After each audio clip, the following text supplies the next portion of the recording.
Susan Beaulieu, an Anishinaabe woman and citizen of the Red Lake Nation, has spent nearly 2 decades supporting Indigenous communities in healing from collective, ancestral, and individual trauma.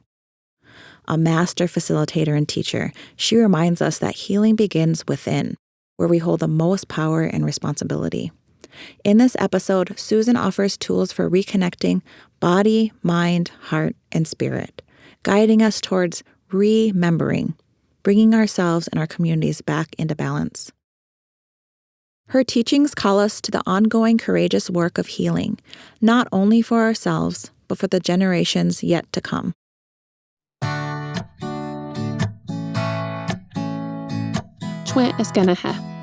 Bonjour. Welcome to Tending Our Roots with Indigenous Methodologies, where we explore Indigenous approaches to research, evaluation, and community practice. Our conversations center how Indigenous knowledges and ways of being address the structural limits of Western frameworks. This podcast is a living resource for those nurturing the health, healing, and futures of Indigenous communities. I'm Mikas Gonzalez. And I'm Jill Fish. Hi, Susan. Hi, Jill. Thanks so much for having me. We're here today with Susan Beaulieu, who we met with a few weeks ago to talk about the connection between the mind and the body, the spirit and the heart, and remembering. We're here today to talk more about her work, and we're super excited. Let's just get right into it. We've been talking about how Indigenous communities have carried and continue to carry tremendous grief and trauma as a result of colonization. So how do we move from merely surviving to truly thriving in our communities?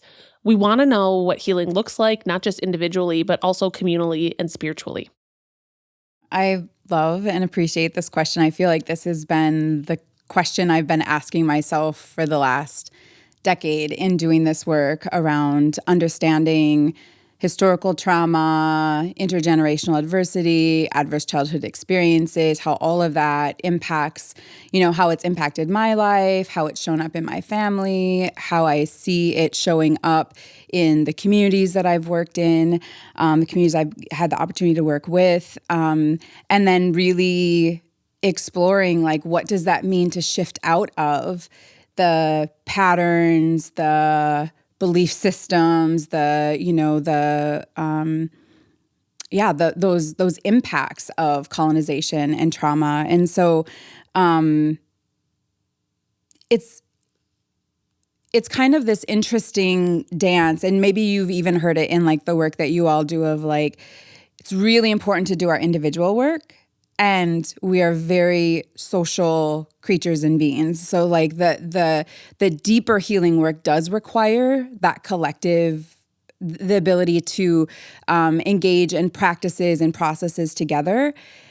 And my experience has been how do we start where we have the most control, which is our internal world, right? And beginning to explore what are the ways that our unprocessed traumas show up. So it might be in beliefs that we have around safety and maybe not feeling safety, even when there might be safety in a relationship, or not feeling as connected to Mother Earth. So an example for me is most of my life growing up, I didn't really notice the world around me. I was so shut down. I was so checked out that I didn't notice the little bugs crawling on the leaves, or the buds coming out in the spring, or the stars in the sky, right? So the way that trauma can shut us down from the felt sense in our bodies, from our emotions and understanding how to work with emotional energy, from having awareness of the thoughts that we're having and the beliefs that we're running unconsciously in the background that then shape and create the lens through which we understand the world.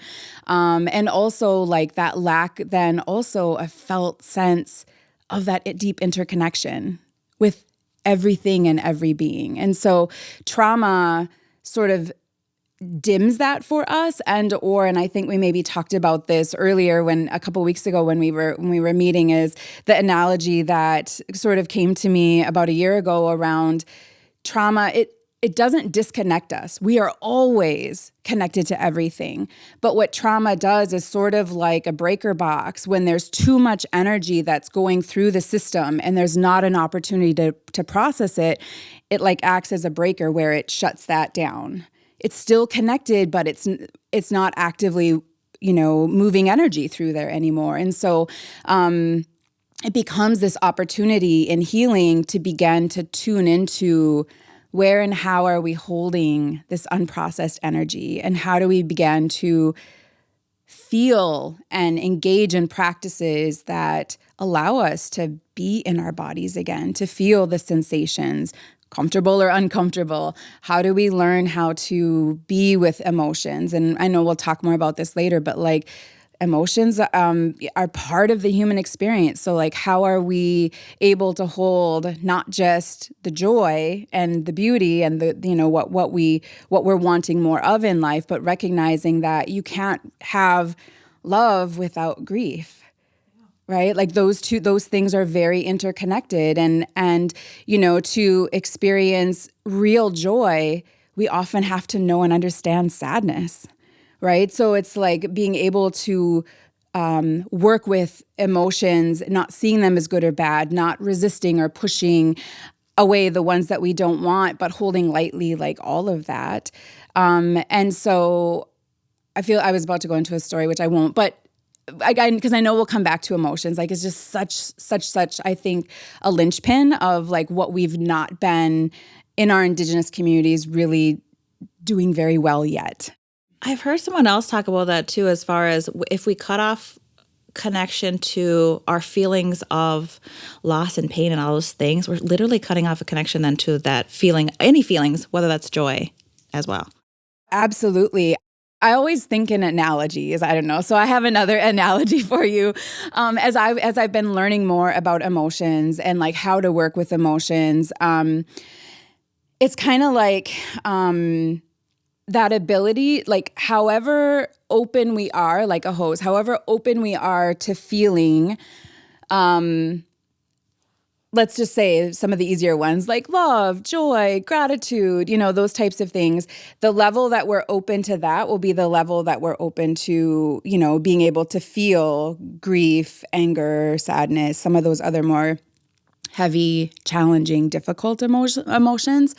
And so it's never like all open or all, we're all at different degrees of like, some of us are more open, some of us are more closed. Trauma tends to close us more down, but it's like, yeah, when we aren't open or willing to feel some of those difficult emotions, then we also walk through life, and we see this in many of our families and communities, kind of this like, I think of it like zombified. There's like the light behind the eyes is just, it's like, right, that spark is like barely there. And that's because like when we're not willing to feel, then we have to shut that down. And when we shut that down, because we also feel emotions in our body, they're often first physical sensations, then it also shuts us down from our physical body and the felt sense of that. And so again, all of these parts are so interconnected. So when we begin to tune down, turn down or shut down to that emotion, to the emotions, it also shuts us down to the wisdom and the felt sense in our body. So, yeah, so like the last few years, especially for me, it's been this exploration of like, how do I allow myself to sit with the difficult emotions and not try to get rid of them right away, process it right away, let go of it right away, but really like explore like, why is this emotion here? What is this emotion trying to show me or teach me? Or what is unprocessed in here? And energy doesn't just hang around, right? So like energy that has been stuck in our systems, there's a reason for that. There's something in there for us. And so even like those types of perspective shifts have been really helpful for me in releasing some of the judgment that I would have around emotions being good or bad.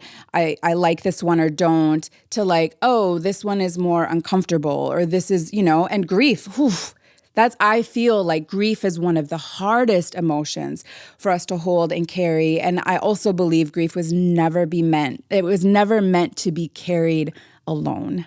In our communities, we had processes, we had ceremonies, we had practices that we engaged in that helped us be able to collectively move the energy of grief.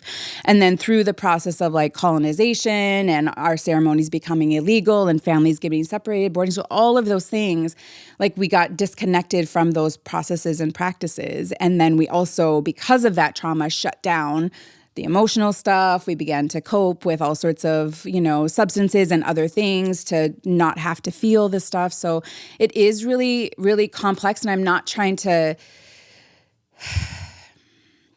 like, emotions, it's not even just in our Indigenous communities. In general, emotions are not done well. Most of us don't know how to work with emotional energy anymore. And so it really is this like beginning to remember that, like everything, emotional energy is energy. And the more we can get better at understanding it for what it is and not judging it for good or bad, right or wrong, and allowing it to flow through. I don't always get the numbers quite right, but Brianna had mentioned something, and then I remember reading it in a book recently where they talked about if we can just really allow ourselves to sit with an emotion. I know it's like we feel it. It's like less than 30 seconds. I wish I could remember the exact number, but it's if we sit with it. If we allow ourselves to just be with it, to just feel it, the sensations in our body, but just feel it. The trick is if we feel it, if we are experiencing that emotion longer than those 30 seconds or whatever it is, it's because the mind has gotten a hold of it and it's creating a story that is keeping us stuck in it, right? And so the actual experience of processing emotions doesn't take a ton of time. The challenge is being aware of when and how does the mind catch on, create a story, which is what the mind is used to doing to try to make sense of, things. And we can talk about the mind in a bit. But anyway, it's just like when we can understand that, then it becomes an opportunity to be like, oh, if I'm still in it, how do I step back from the thought and come back to just feeling what is, being with what is in this moment? There's so much that I would love to, because I think that we don't understand how to process that. Yeah. We could say process that emotion, but we really don't know those practices in order to process those emotions. Yeah. Yeah. So, and this is the thing is like, there's so many. And I often tell people, like, whether I'm facilitating a mind-body medicine group or we're just doing like one-on-one practices or like whatever it is, like always inviting people to try new things, because you never know like what's going to feel really supportive, or what might help in one situation doesn't in another, and so you need a different practice to help with that. So emotions can be processed in many different ways. So some of the typical ones, and so there's several that are coming in, and one that is really powerful that is often shamed is crying. When crying is actually really powerful medicine, right? And so, and our people know this, but like we've forgotten it. And so we tend to like feel shame ourselves if we're crying or about to cry, or somebody else is crying. It can make us feel really uncomfortable. So then we either, try to like make them better so that then we don't feel it, and or we shut them down because it's too much for us, right? And so again, like learning how to like be with our own big emotions is critical, because without that, we can't really allow others to experience and process their own emotions. So one of the things I'll add with the tears is like emotions are also not just like this ethereal energy, they're also chemicals in the body. So the chemistry when you're feeling anger is very different than the chemistry when you're feeling joy, or the chemistry when you're feeling excitement. Likewise, when we're crying and we're crying tears of joy, the chemical makeup of those tears is different than if we're crying because we're angry or we're crying because we're sad. They have different chemical. So it becomes a way for us to literally release chemicals from the body. Water is very healing. Water is connected to the, like in the medicine wheel, connected to emotions, right? And so crying is such a powerful medicine. I would love to see us get back to a place where we don't feel the internal shame or feel really uncomfortable when people cry. So that would be one. I always feel like the guilt after too. Like not just the shame of it in the moment, but I'm like, oh, well, how did I make everybody feel in that moment that I was crying? And oh my goodness, I should feel so, maybe it goes back to the shame piece. But it's almost like a practice crying so that you can accept it in others. Yes, absolutely. And I think too, again, this is where like we can use these perspective shifts of like, crying is medicine. How do we remind ourselves of that? Crying is medicine. Tears are medicine. It is good if people, if people cry, and a lot of times when people are crying, especially in public, it's not because, they're trying to get attention. Most people don't like to cry in public, right? So like if it's coming out, it's because it's right at the surface and they literally can't hold in anymore. I like to remind people of that. Like we stuff these emotions and this energy in our physical body, and our physical body is not infinite. It can only hold so much energy. And there comes a point where it's just like, and then we just like can't hold it in anymore, whether it's anger, whether it's sadness, like whatever it is. So tears, such good medicine. Writing, journaling, that can be like just free-flowing writing and journaling can be a great way to process emotions. Going by water, sitting by a lake, sitting by a stream or a river and listening to the water. And then just one of the things I like to do visually is like sit on the earth and just feel and imagine some of this extra energy just going down into Mother Earth. Her just taking that energy.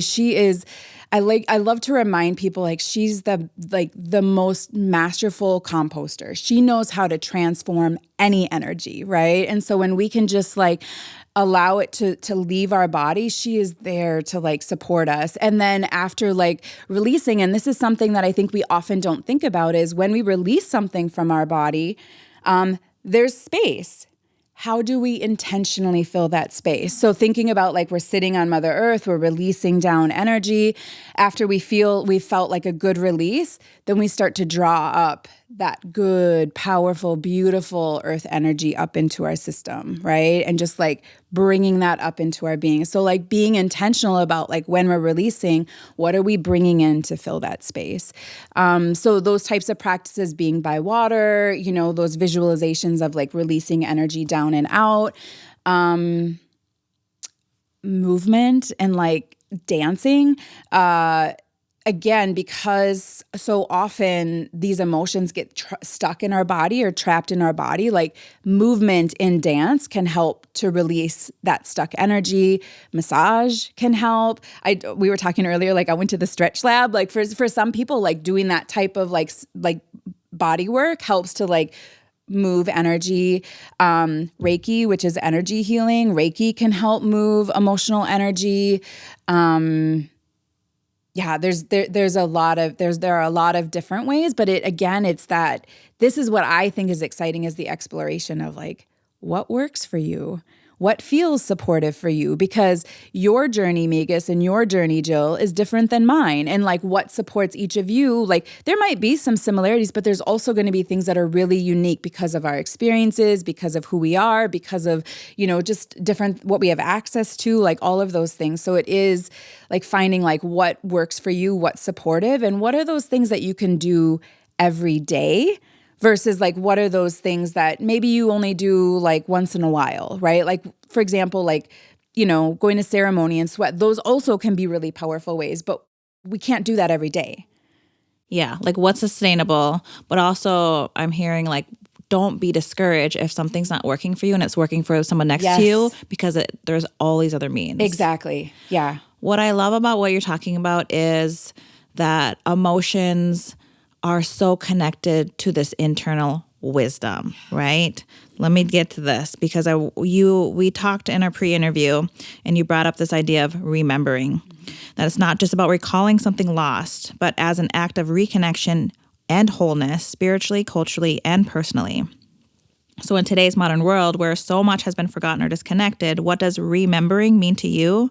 How can we reconnect to that deeper power source, like the breaker system that you kind of talked about, in ways that are sustainable and respectful to ourselves and to others? Yeah. Yeah, it's really interesting because I don't know if I don't remember if we talked about this in like the pre-interview or not, but some of the things that I've been working with that have been so helpful for me are working with plant medicines. And so one of my very early plant medicine journeys, maybe like 8 years ago, one of the things that came in was this piece around remembering. And like that term just like kept coming up again and again and again. And then as I started doing more of the kind of work that I do now around healing, it was beginning to understand. So when you look at the word itself, it's like remembering, remembering. So bringing back together. Right? So it's like this bringing back together, remembering, body, heart, mind, and spirit.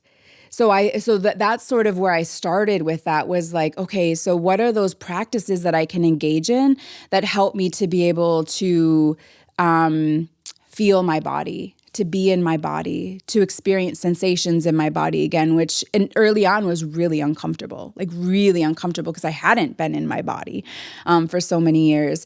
What are those practices and processes that help me to, again, like recognize like what are the thoughts I'm having, the emotions I'm having, and like that intuitive, deep, like inner knowing, that spirit, right? But then also like beginning to tune into how these parts impact each other. So similarly, we talked about, how emotions and then the mind often gets involved, and then we can end up in this loop. I call it like the thought emotion loop, where like we have an emotion and then we have a thought about it, and then we have an emotion about that thought, and then we have a thought about that emotion, right? And it just sort of circles around.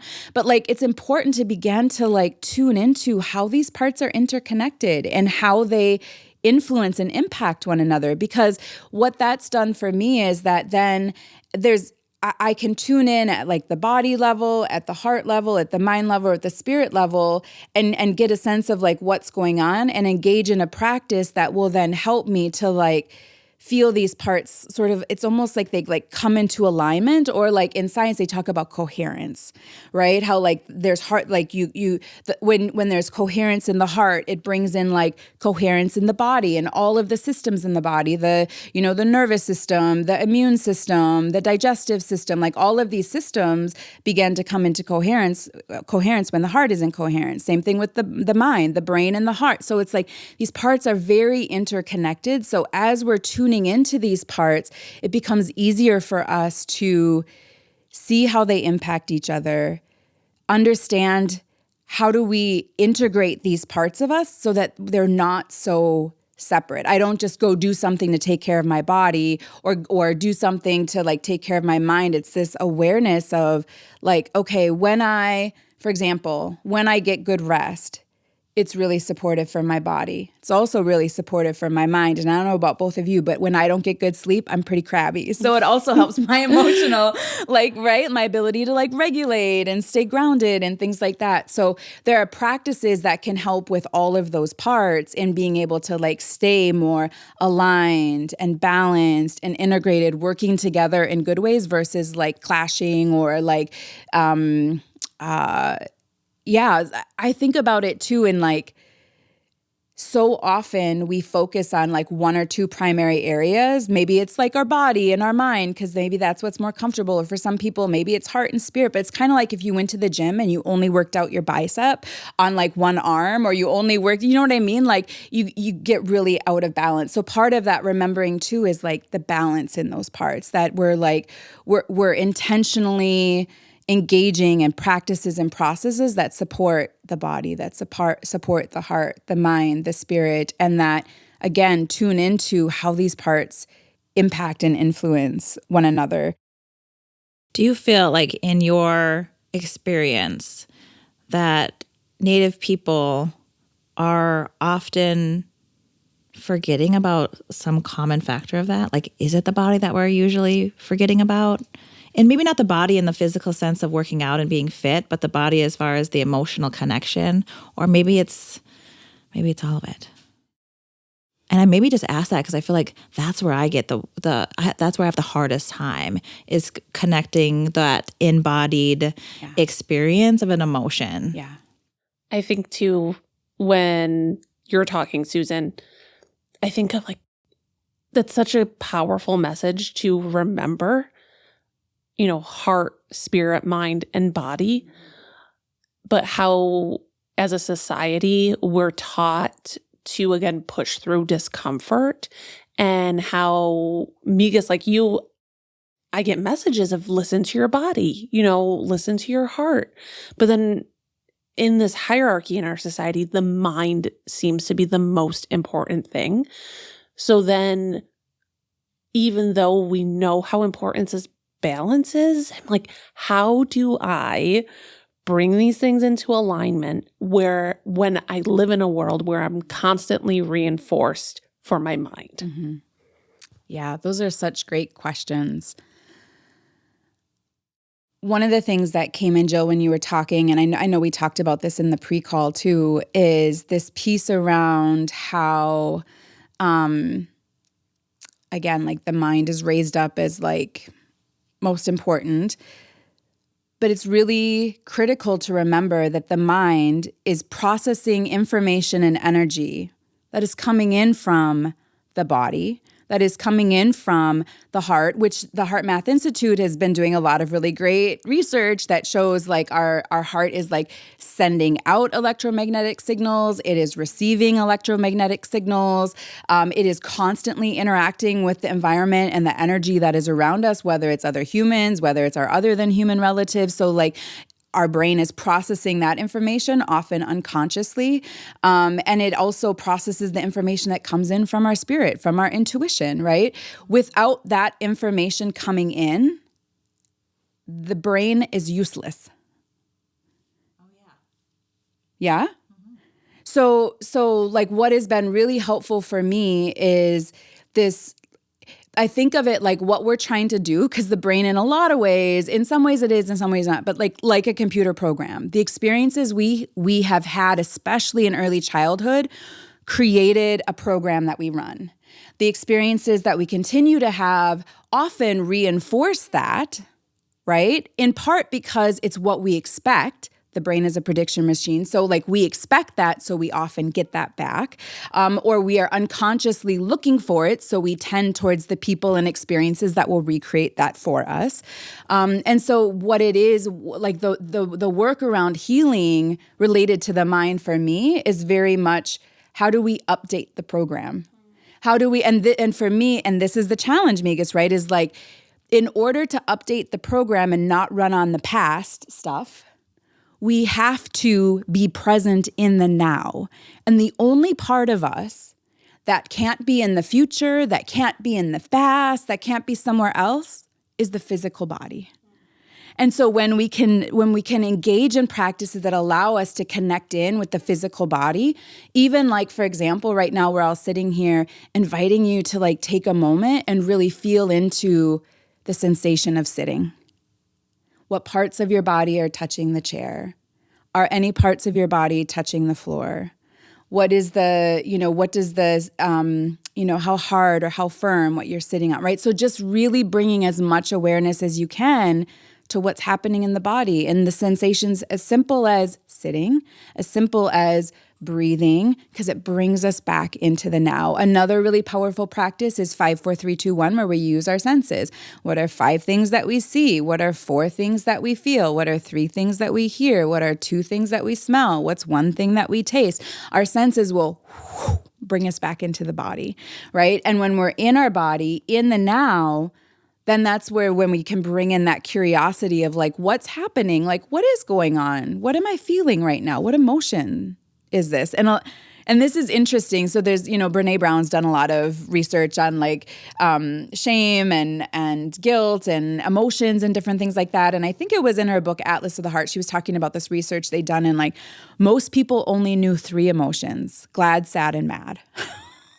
And so it's this invitation. There's lots of really great emotions wheels online, like print an emotions wheel and begin to learn like what are the nuances of the emotions that you're feeling? How do you better name some of the emotions that you're feeling? How do you become aware of, I'm feeling this emotion. Okay, I can name it now.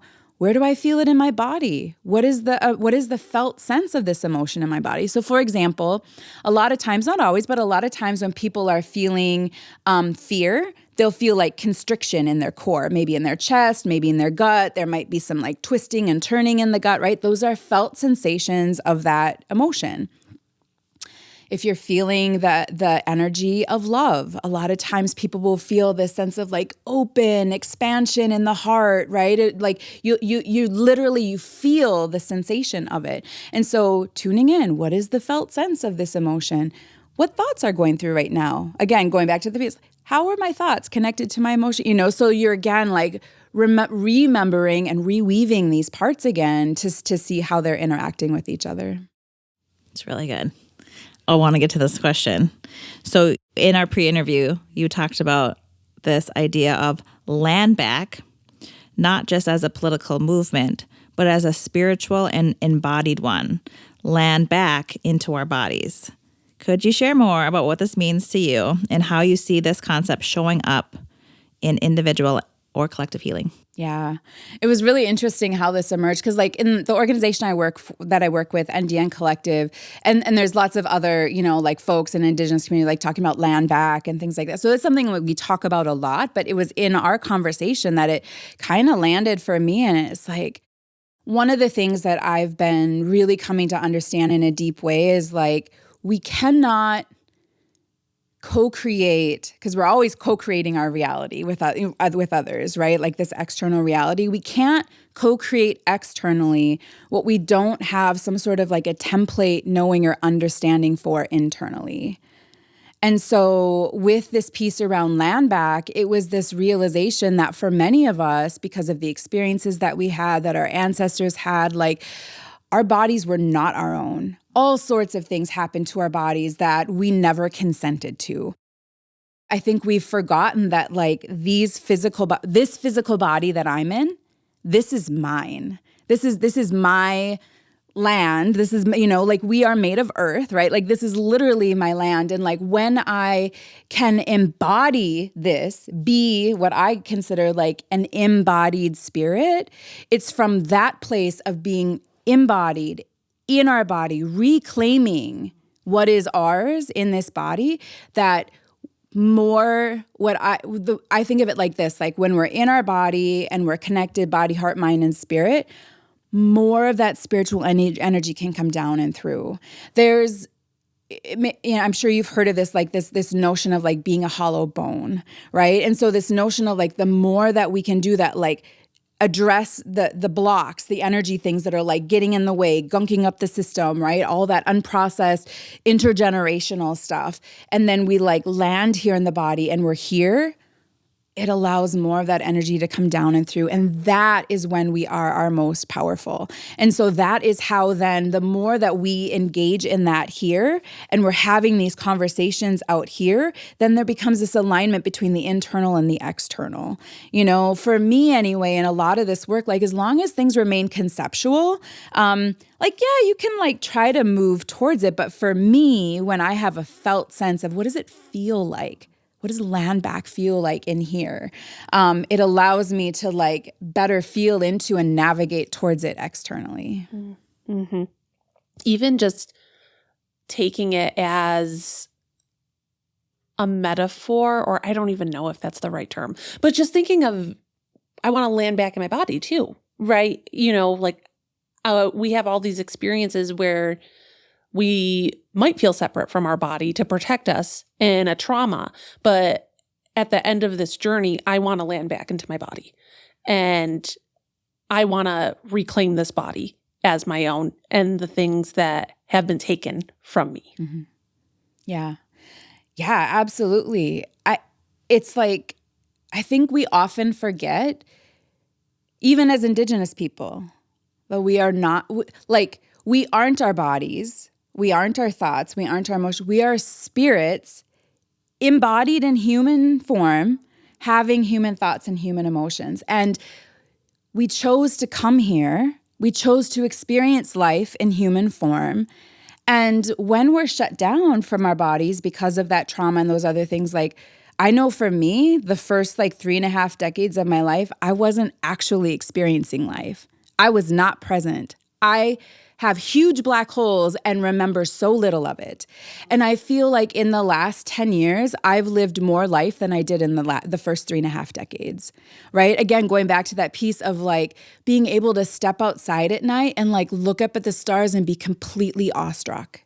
To like just see the magic and beauty of like the budding of spring, right? Like I was out at the Hisapa for like a week, and before I left, like the trees were just barely starting to bud, and then I came back and like our apple tree, our full bloom. It was just like literally like take your breath away, and it's like there are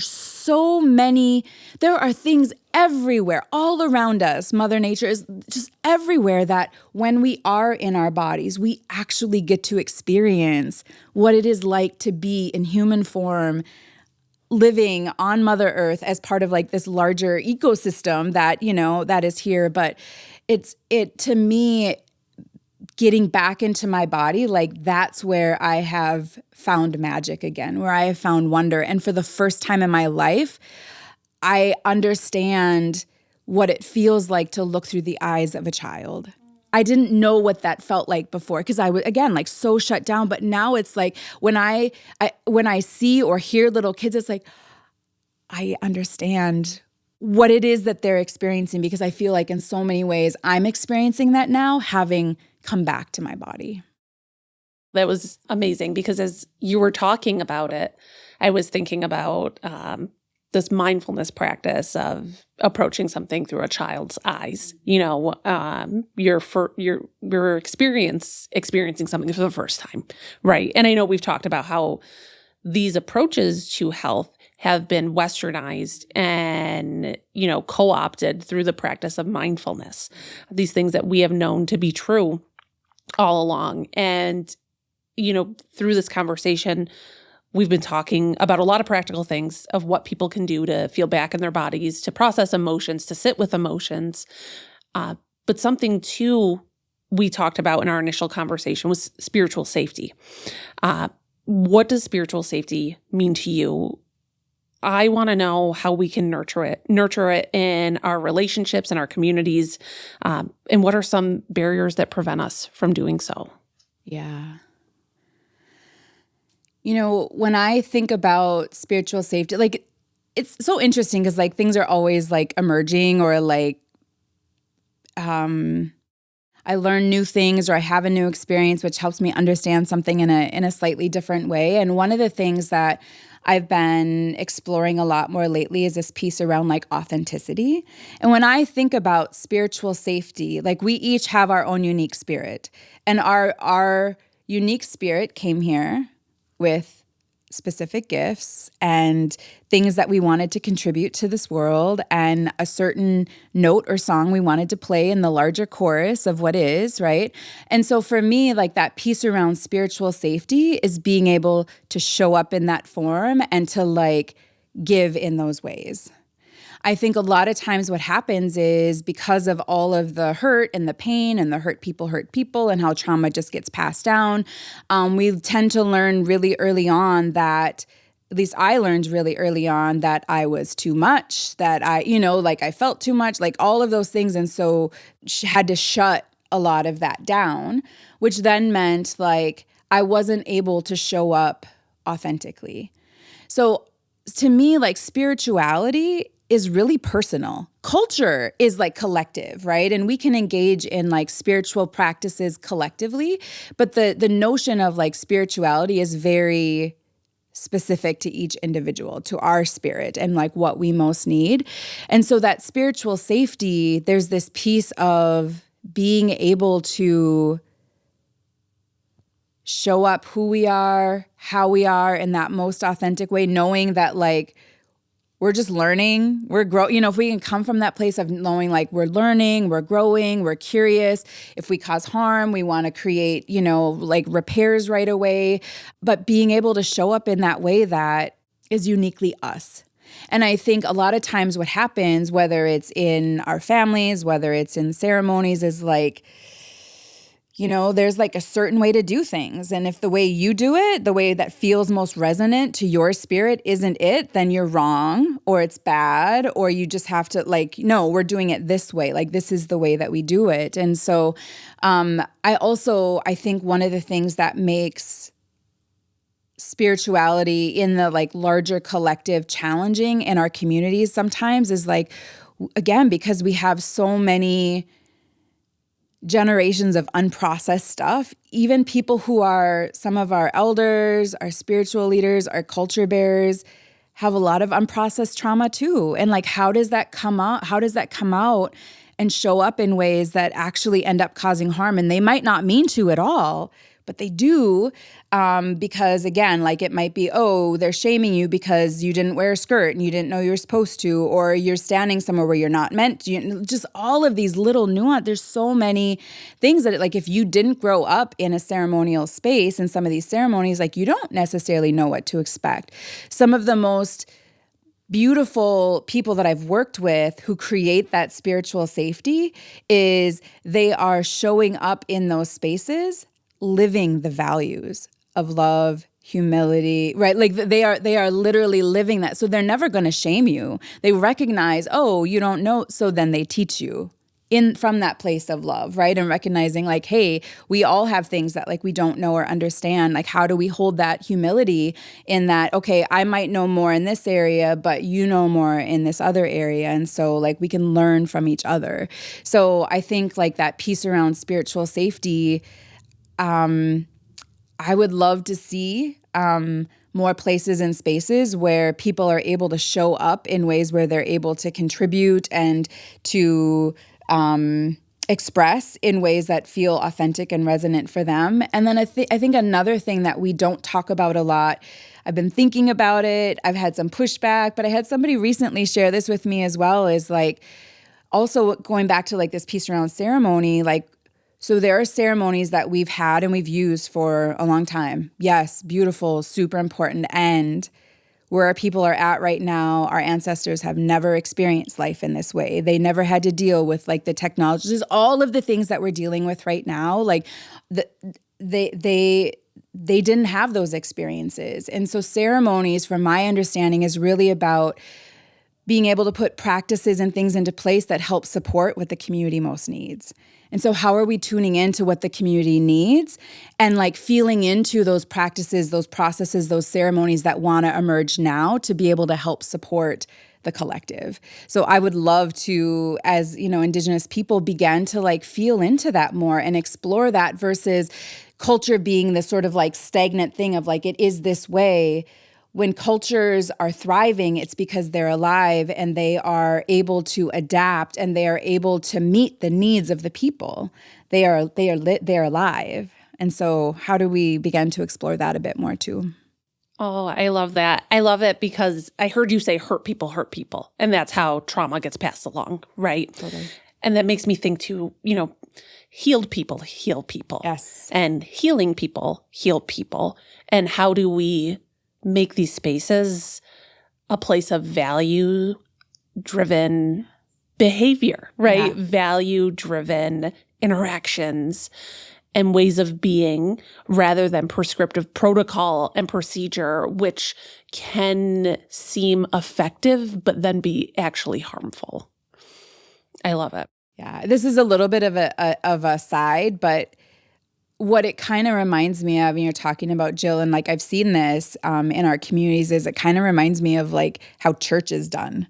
You know, like you go through the motions. Like I grew up, like I'm recovering Catholic, right? But like grew up Catholic and like all of these rituals and traditions and all these things. You know, you stand and sit, and like all of these things, and it was just very prescriptive. And growing up Catholic, like we knew what to do, but basically you could go in and into that building and like disassociate and check out for the whole time, and then leave and.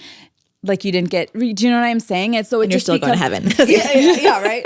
But right, yeah, as long as you went to church. And so it is this like piece of, I think it makes me curious. How have the influences from the church and some of those like really prescriptive ways of doing things, or how have some of the ways that our trauma that's not been processed, how does that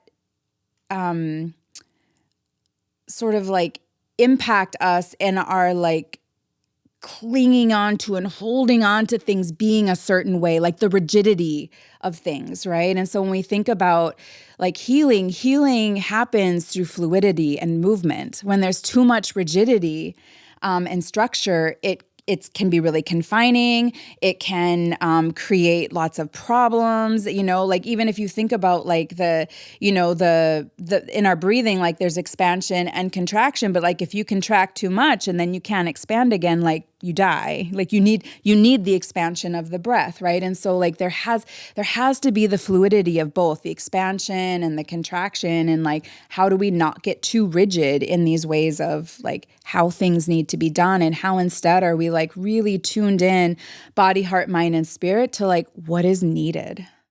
Yeah, I think some of that's associated with a loss piece, right? Totally. Because Yes. I've heard elders say you keep the routine because there's teachings within that we might have right now are asleep for us, but eventually, hopefully, we're going to relearn that, so we keep it as is. Right. But I love this answer because I really think it connects right back to what we originally were talking about, is sort of everyone needs to do their own work so that we can show up together in a better space and a more welcoming space. And one thing I really always enjoy about you, Susan, is that you just have this energy about you that's very healing. It's very calming and grounding, and you're very open, right? It's not like a vulnerability openness, but an openness of, I know I'm being welcomed and it's going to be in a safe space when I'm with you, whether that is me crying my eyeballs out or just having a joyful moment with you. Yeah.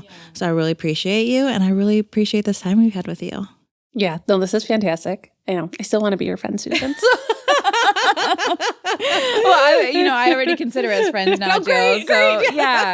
Yeah. I so appreciate like the opportunity to have this conversation and to like, explore some of these things that I think a lot of times we don't get a chance to talk about or really understand in our communities. That some of these, they seem small, and this is the thing: is like things might be simple, but that simple doesn't necessarily mean easy. And so we really are like, we're trying to engage in simple things, but they can be really challenging because it's different than what we've done. But coming back to like this wisdom of like the body, heart, mind, and spirit, and these practices to like really be able to be and experience these parts of ourselves again, and the integration of these parts, and the, like, I believe that's how we will, one by one, and then together, shift out of survival back into thriving. And I also believe with everything in my being right now, Indigenous wisdom is what needs to come forward to be able to help support like what is happening and getting back into better balance and alignment with Mother Earth, getting back into those cycles and rhythms so that